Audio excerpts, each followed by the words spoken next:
Hello, this is Ryan Schrift, and this is Thoughts from the Vault.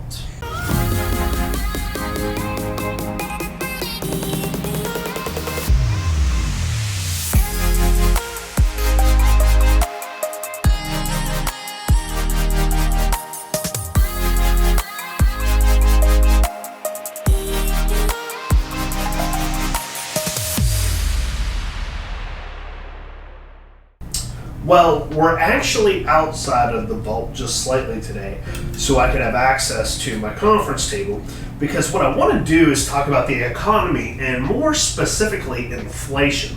Inflation is such a buzzword, specifically in 2021, as we are experiencing higher inflation than we have in over a decade. Now, many people think that inflation is caused by higher earnings, or maybe inflation is caused purely by the supply chain, but that's not correct. Inflation is caused by monetary supply. So this is M2. This is money pumped into the economy, or what we all know and understand as the government printing money. So let's simplify how inflation works. And so I have an economy here on my conference table, and we have 10 apples. So you can count them. 1, 2, 3, 4, 5, 6, 7, 8, 9, 10 apples. And in our economy, we have $10. So 1, 2, 3, 4, 5, 6, 7, 8, 9, $10 in our economy. Okay?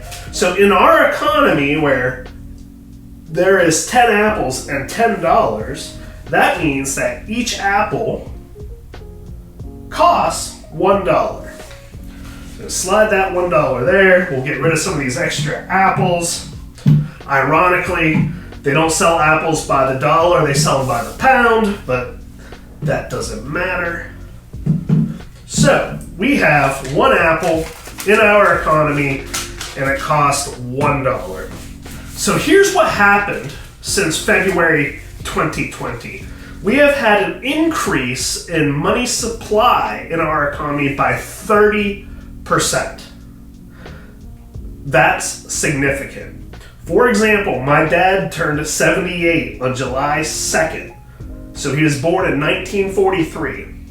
So unless you're older than 78 years old, you have never seen this much money being pushed into the economy in such a short period of time.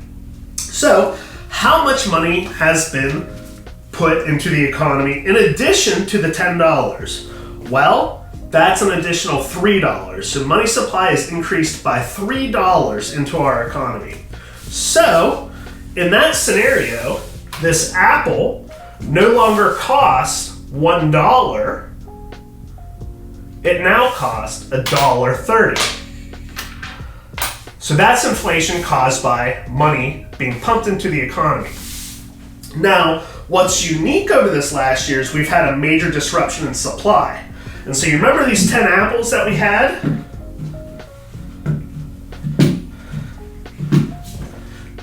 Because there's been such a shortage of lumber and copper and different goods and materials, we're going to take half of them away. So that's 5 apples.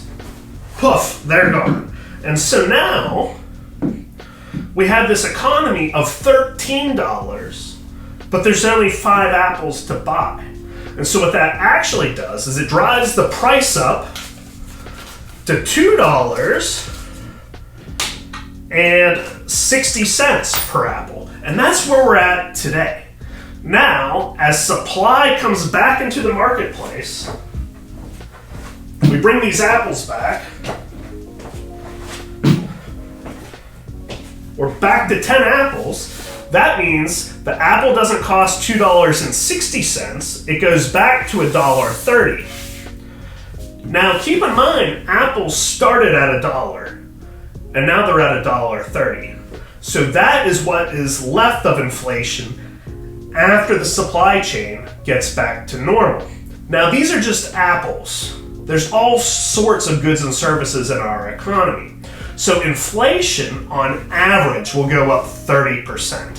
And so that can be across metals or lumber, it can be automobiles, all sorts of different goods and services. Also, that 30%, these 30 cents, that doesn't all have to take place in 1 year. That could be 5% a year over the next 6 years. It could be faster in the early years and decline in later years. But the point is, we're going to have inflation of about 30%. We can argue how that'll be spread out between goods and services. We can discuss how many years that might take.